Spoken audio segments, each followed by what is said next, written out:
कहानी की शुरुआत होती है एक छोटे से शहर के रेलवे स्टेशन पर, जहां एक भिखारी अपनी रोजी रोटी के लिए यात्रियों से भीख मांगता था। धूप हो या बारिश, वह वहीं बैठा रहता और जो भी आता उससे भीख मांगता।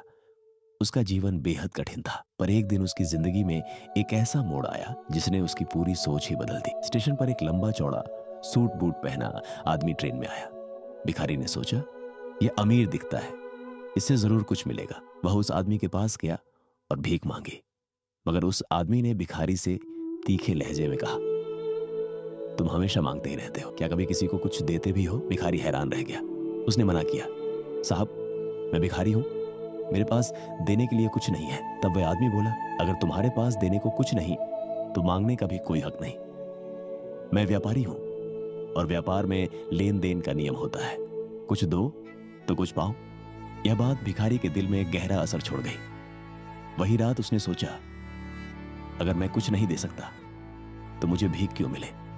उसने अपने जीवन को नए दृष्टिकोण से देखने शुरू किया। उसने ठाना कि अब वह भीख के बदले कुछ देगा, लेकिन वह सोचता रहा, मैं भिखारी हूं, मेरे पास क्या है जो मैं लोगों को दे सकूं? कुछ दिनों तक वह इस प्रश्न में उलझा रहा। फिर एक दिन उसकी नजर रेलवे स्टेशन के आसपास लगे फूलों पर पड़ी। उसने सोचा, क्यों ना मैं भीख की जगह इन फूलों को दूं? फूल तो मुफ्त है। उसने अपने लिए कुछ फूल तोड़ लिए और जब भी कोई उसे भीख देता वह बदले में फूल देता। ये फूल लोग बड़े चाव से लेने लगे। कुछ दिनों में भिखारी ने देखा कि अब उसे पहले से ज्यादा भीख मिलने लगी है। फूलों की वजह से भिखारी की छवि बदलने लगी। लोग अब उसे सिर्फ एक जरूरतमंद नहीं बल्कि सम्मान के साथ देखते थे। उसने सोचा, यह तो कमाई का नया तरीका है। अब वह स्टेशन के आसपास से ज्यादा फूल तोड़ता और भीख के बदले उन फूलों को बांटता। जब उसके पास फूल खत्म हो जाते तो भीख भी नहीं मिलती, लेकिन फिर वह फिर से फूल तोड़ने निकल पड़ता।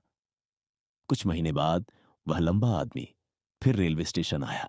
भिखारी ने उससे कहा, साहब, आज मेरे पास कुछ है देने को, आप मुझे भीख दीजिए, मैं आपको फूल दूंगा। वह आदमी मुस्कुराया और पैसे दे दिए। उसने भिखारी के हाथों से फूल लिए और कहा, वाह, तुम भी मेरी तरह एक छोटे व्यापारी बन गए हो। यह सुनकर भिखारी के दिल में खुशी की लहर दौड़ गई। उसकी सोच अब बदल चुकी थी। वह दिन रात मेहनत करता, पैसे जोड़ता और अपने व्यापार को बड़ा करने लगा।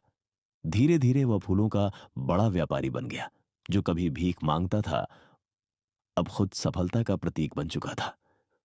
उसका बदलाव केवल आर्थिक नहीं था बल्कि मानसिक था। उसने सीखा कि जिंदगी में तभी बढ़ोतरी होती है जब हम कुछ देते हैं। अगर दूसरों की मदद करेंगे तो दुनिया भी आपकी मदद करेगी। यही वह मंत्र था जिसे उसने अपनाया।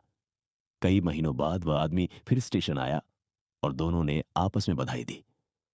वह भिखारी अब एक सफल व्यवसायी था जो दूसरे शहरों में भी अपना व्यापार बढ़ा रहा था।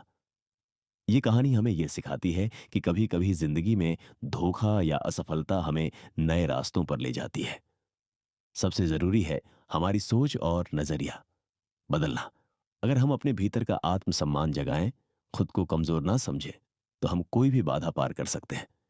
भिखारी की तरह आप भी शुरुआत में कहीं कमजोर हो सकते हैं, पर अगर आपकी सोच सही हो और आप मेहनत से पीछे ना हटें तो जिंदगी आपका भरपूर साथ देगी। और कभी हार मत मानो, क्योंकि असली जीत तो तब मिलती है जब हम गिरकर फिर उठते हैं।